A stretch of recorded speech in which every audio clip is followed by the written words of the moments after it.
ये आप सभी जानते हैं जनरली राष्ट्रपति भवन में राष्ट्रपति जी रहते हैं। उसके अलावा पूरे भारत में उनके 3 और निवास हैं इस तरीके से।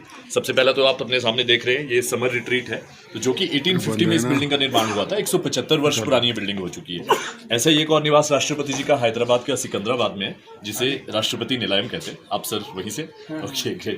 तो वो ऑनरेबल प्रेसिडेंट का विंटर रिट्रीट है। और ऐसा ही एक और निवास है राष्ट्रपति आशियाना, जो कि देहरादून में। तो पूरे भारतवर्ष में टोटल 4 हो गए राष्ट्रपति भवन को जोड़ के, तो सभी पब्लिक विजिट के लिए ओपन कर दिए गए। सिर्फ जो राष्ट्रपति आशियाना है वो इस जून में पब्लिक विजिट के लिए ओपन होगा। तो आदरणीय राष्ट्रपति जी का ही यही विजन था कि ये सिर्फ राष्ट्रपति निवास नहीं है, पूरे राष्ट्र का निवास है और सभी जनता यहाँ पे घूमने आए, पूरे भारत की और विदेश से भी जनता यहाँ पे आ सकती है। तो अप्रैल 2023 में इस बिल्डिंग को पहली बार आम जनता के लिए खोला गया था।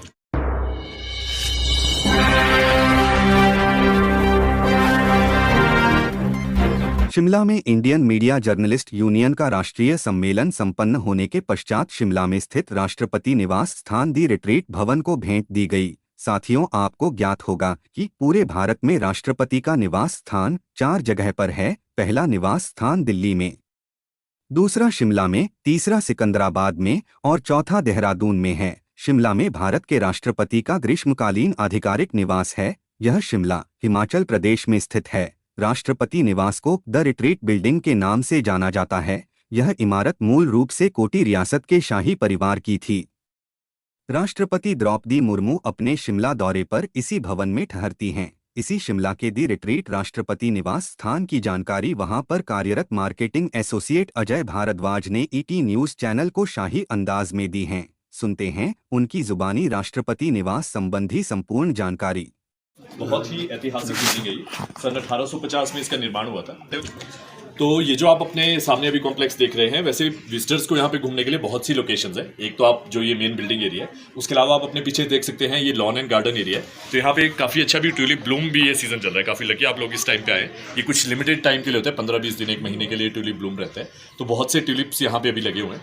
बाकी जिस टाइम ऑनरेबल प्रेसिडेंट यहाँ पे आते हैं तो उस टाइम एक एट होम सेरेमनी यहाँ पे होती है, तो भी नहीं लॉन्स में कंडक्ट की जाती है। ठीक है। तो उसके अलावा जब ऑनरेबल प्रेसिडेंट अपने ग्रीष्मकालीन निवास को विजिट करते हैं तो उनके हेलीकॉप्टर्स यहीं पे लैंड करते हैं। एक नज़दीक में लोकेशन है कल्याणी हेलीपैड, तो आप सब लोग उस हेलीपैड को भी एक्सप्लोर कर सकते हैं। मोर देन हेलीपैड, बहुत खूबसूरत लोकेशन है वो।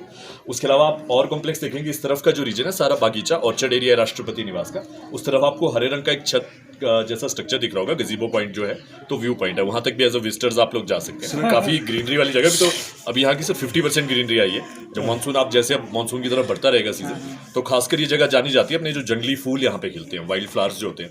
तो उस टाइम भी अगर आप फिर से देखेंगे तो इससे भी डबल आपको ग्रीन है। बस इसके भी आने वाले। बाकी जैसे बहुत सी प्लांटेशन है, सर ने जिक्र किया कॉपर बीज का, तो अपने सामने देख सकते हैं अभी 2 पेड़ हैं जिन पे वैसे पत्तियां नहीं आई अभी, तो सामने जो अलग ही दिख रहे हैं आपको। अलग दिख रहे हैं। अच्छा, मुझे ये बताइए कि ये पहला निवास तो है वहाँ पे, फिर ये दूसरा क्यों बनाया गया है? मेरे ख्याल से ये पहला है। क्या चीज़ है? राष्ट्रपति निवास यहाँ पे शिमला में 2 शिमला में 2 नहीं है जी। तो सबसे पहले अगर आप जैसे बात की जाए तो जब हम रिपब्लिक ऑफ इंडिया बने तो सबसे पहले राष्ट्रपति निवास होता था। शिमला में एक बिल्डिंग है वाइस रीगल लॉज जिसे कहते हैं, तो वो राष्ट्रपति निवास बना। तो पहले वही राष्ट्रपति निवास था, ये नहीं था। फिर सबसे पहले हमारे राष्ट्रपति थे डॉक्टर राजेंद्र प्रसाद जी, उनके टाइम वही था। फिर हमारे दूसरे राष्ट्रपति आते हैं डॉक्टर सर्वपल्ली राधाकृष्णन जी, तो हम सभी जानते हैं उनके नाम पर ही हम टीचर्स डे मनाते हैं, एजुकेशन बैकग्राउंड से वो थे। और आपने वो बिल्डिंग देखी होगी, तो काफ़ी बड़ा वो स्ट्रक्चर है, 200+ वहाँ पे रूम्स है। तो राष्ट्रपति जी डॉक्टर राजेंद्र प्रसाद जी का वही मानना था कि एक बिल्डिंग किसी और अच्छे पर्पस में भी यूज हो सकती है, तो उसे एक एजुकेशनल इंस्टीट्यूट बनाया जाना चाहिए। तो उन्होंने वो बिल्डिंग गिव अप कर दी, एमएचआरडी को दे दी। आज की डेट में वो उसे Indian institute of advance studies बोला जाता है। तो 1965 ऐतिहासिक वर्ष था जिसमें उसे एडवांस स्टडीज बना दी और राष्ट्रपति निवास यहाँ शिफ्ट हो गया। सर, मुझे ये बताया कि जो शिमला करार जाना जाता है, शिमला एग्रीमेंट, हाँ जी, तो उसका इस कोई संबंध है क्या राष्ट्रपति निवास से? इस बिल्डिंग से आप संबंध ऐसे कह सकते हैं। वैसे जो आफ्टर इंडिया पाकिस्तान वॉर के बाद जो आप शिमला समझौता कह रहे हैं ना, जो हुआ था, तो वो मोस्टली हुआ था हिमाचल का जो गवर्नर हाउस है बांस कोट, वहाँ पे मीटिंग हुई थी।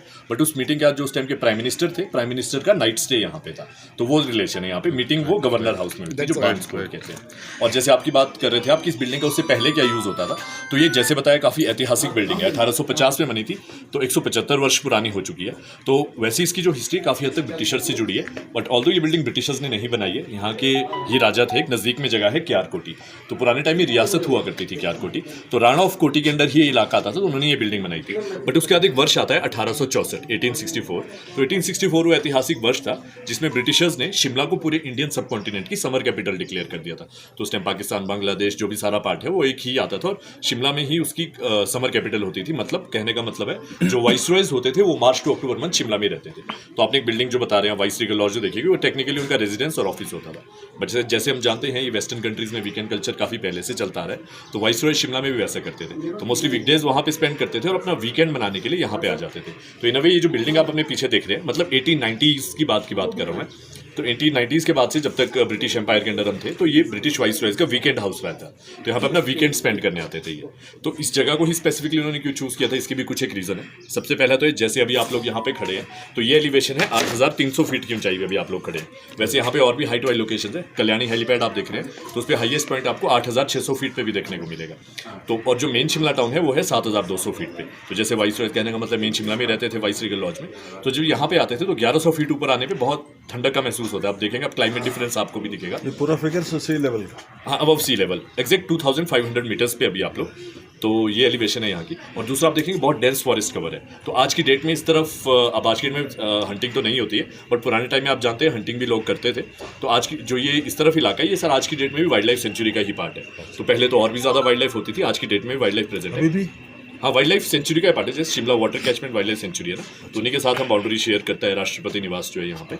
तो उसमें वाइल्ड लाइफ तो रहती है यहाँ पे काफ़ी, but human wild life conflict ऐसा नहीं है यहाँ पे कोई, बट वाइल्ड लाइफ प्रेजेंट है साइलेंट। सर इस हाउस को किस आर्किटेक्ट ने बनाया है? सर इसका वैसे हिस्ट्री में अगर आप देखेंगे तो बुक्स में कहीं एग्जैक्टली नाम उनका नहीं लिखा है, पर शिमला के मेडिकल सुपरटेंडेंट होते थे मिस्टर सी, उनका नाम सिर्फ लिखा हुआ है। शिमला एक बुक है शिमला पास्ट एंड प्रेजेंट, उसमें आपको काफ़ी हिस्ट्रीज की देखने को मिलेगी। तो ब्रिटिश ही इसके आर्किटेक्ट थे, बनाया इंडिया के राजा ने ही था, क्यारकोटी के राजा ने। बाकी अब आज की डेट में जब जैसे राष्ट्रपति यहाँ पे आते हैं तो उस टाइम पे तो ऑल्दो पब्लिक विजिट के लिए बंद हो जाता है तो उनका यहीं पे विजिट रहता है, बहुत सेरेमोनियल काम होते हैं। तो इस साल भी मोस्ट प्रोबेबली ऑनरेबल प्रेसिडेंट का विजिट यहाँ पे शेड्यूल्ड है, जिसकी डेट्स के लिए बता रहे थे। तो एक तो ऑर्चर्ड ट्रेल यहाँ पे हो जाती है जो कि काफ़ी एक बड़ा बागीचा एरिया है, जिसमें भी हाल ही में 350 सेब के बिल्कुल नए पौधे लगाए गए हैं, जिसमें कि आदरणीय राष्ट्रपति जी ने भी एक सेब का पेड़ यहाँ पे प्लांट किया हुआ है। तो वो विजिटर्स को देखने का मौका मिलता है। उसके अलावा पुराने टाइम का यहाँ पे रेन वाटर हार्वेस्टिंग सिस्टम चलता है, वो भी ऑर्चर्ड ट्रेल रूट पे आप जाएंगे तो देखने को मिलेगा। उसके अलावा है एक यहाँ पे नेचर ट्रेल हम कहते हैं, जो कि आप कल्याणी हेलीपैड से शुरू कर सकते हैं पैदल चलना और नीचे की तरफ गेट 2 पे खत्म होती है। ये लगभग 2 किलोमीटर की नेचर ट्रेल है जो कि बहुत रिच फ्लोरा फौना, मतलब आप कह सकते हैं जो पेड़ यहाँ की वनस्पतियाँ आपको देखने को मिलेंगी। बहुत सी वैरायटी के पेड़ हैं, जैसे मोरू है, बाण है, बुरांश है, देवदार है, चीट का पेड़ है। तो बहुत से माइग्रेटरी बर्ड्स भी आपको यहाँ पे देखने को मिलेंगे। तो 40 से 50 माइग्रेटरी बर्ड्स अलग अलग सीजन में यहाँ पे आते हैं, तो आपको अलग अलग चर्पिंग बर्ड्स की आवाज़ भी सुन रही होगी अभी।